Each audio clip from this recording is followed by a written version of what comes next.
Medak bypoll తమకు చాలా కీలకమైందన్నారు మంత్రి హరీష్ రావు. 5 ఏళ్ల కాలంపై ప్రభావం చూపగల ఎన్నిక ఇదన్నారు. సీఎం కేసీఆర్ 11 గంటలకు తన సొంత గ్రామం చింతమడకలో ఓటు హక్కును వినియోగించుకుంటారన్నారు. సిద్దిపేటలో తన ఓటు హక్కును వినియోగించుకున్న ఆయన పట్టణ ప్రాంత ప్రజలు భారీగా ఓటింగ్లో పాల్గొంటున్నారన్నారు. హరీష్ రావుతో మా ప్రతినిధి సతీష్ ఫేస్ టు ఫేస్.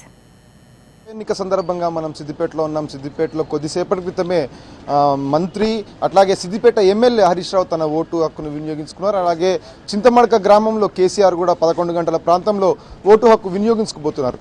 అయితే ఈ ఎన్నికల సందర్భంగా ఓటర్లకు ఏం చెప్పదలుచుకున్నారు? ఓటర్లను అంటే ఈ ప్రజాస్వామ్య స్ఫూర్తిని కాపాడడానికి రాజకీయ పార్టీలు ఏం చేయాలనే విషయం మనతో పాటు మాట్లాడడానికి హరీష్ రావు గారు. సార్ నమస్తే. అంటే ఈ ఉప ఎన్నికల సందర్భంగా అంటే ఒక వినబడతా ఉంది, అంటే పోలింగ్ శాతం తగ్గుతుంది అనేది. దీన్ని అధిగమించడానికి రాజకీయ పార్టీలు ఏం చేయబోతున్నారు? అంటే గత ఎన్నికల ప్రచారంలో భాగంగానే మేము చాలా స్పష్టంగా ఎక్కడ ఓటు వేయమని ఎట్లయితే రాజకీయ పార్టీగా మేము ఓటు అడిగామో ప్రజల్ని, ఓటు అడిగే సందర్భంగా ప్రతి ఒక్కరిని అదే కోరాం. మీరు మీ ఓటు హక్కును వినియోగించుకోండి, పోలింగ్ పర్సంటేజ్ పెంచండి, మీ మిత్రులను, మీ ఇంటి పక్క ఉన్నటువంటి వాళ్ళను, మీ కుటుంబ సభ్యుల్ని, ఇతర ప్రాంతాల్లో ఉన్నటువంటి వాళ్ళందరినీ కూడా పిలిచి ఓటు హక్కును వినియోగించుకున్న విధంగా ప్రయత్నం చేయండి అని చెప్పి మేము పార్టీలుగా ప్రజలకు బహిరంగ సభల్లో, ఎన్నికల ప్రచార సభల్లో మేము చెప్తూ రావడం జరిగింది. రైట్. ఎన్నికల ప్రచారం ముగిసిన తర్వాత అంటే రెగ్యులర్గా జరిగే కార్యక్రమాలన్నీ జరిగాయి. పొలిటికల్ పార్టీస్ డబ్బులు పంచినట్టు మనకు అంటే ఆధారాలతో సహా దొరికింది. అంటే దీన్ని ఎట్లా చూడొచ్చు? అంటే ఈ యంత్రాంగం అంటే అధికారులు ఫెయిల్ అయ్యారనా, లేకపోతే దీన్ని ఎట్లా చూడొచ్చు? అంటే ఈరోజు ప్రజలందరూ చూశారు, నిన్న టీవీలో చూశారు, పొద్దున పత్రికల్లో చూశారు. ఏ రాజకీయ పార్టీ డబ్బు మద్యం పంచే ప్రయత్నం చేసింది, ఏ రాజకీయ పార్టీ ఓటర్లను ప్రలోభాలకు గురి చేసే ప్రయత్నం చేసింది.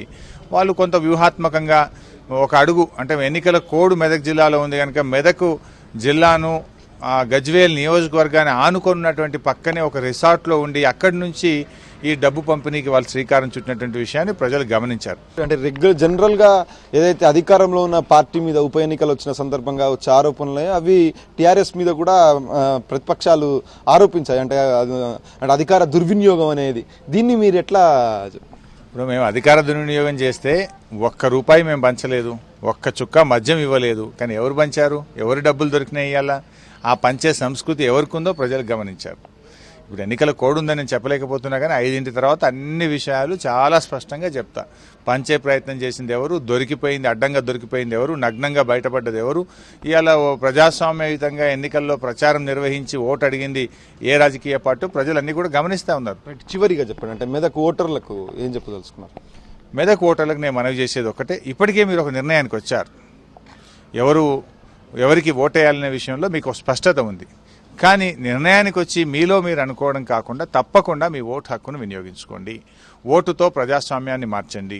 ఓటుతో మీరు అనుకున్నటువంటి పార్టీని మరి ఆశీర్వదించండి. ఆ రకంగా మీరు ముందుకు పోవడం అనేటువంటిది చాలా మంచిది. మీరు ఏ ఫ్యాక్టరీలో పనిచేసినా, కంపెనీలో పనిచేసినా, ప్రభుత్వంలో పనిచేసినా, ప్రైవేట్లో పనిచేసినా, ఎక్కడ పనిచేసినా కూడా మీరు అనుమతి తీసుకొని ఓటు వేసే యొక్క స్వాతంత్రం, హక్కు మీకు ఉంది. దాన్ని తప్పకుండా వినియోగించుకోండి. Thank you.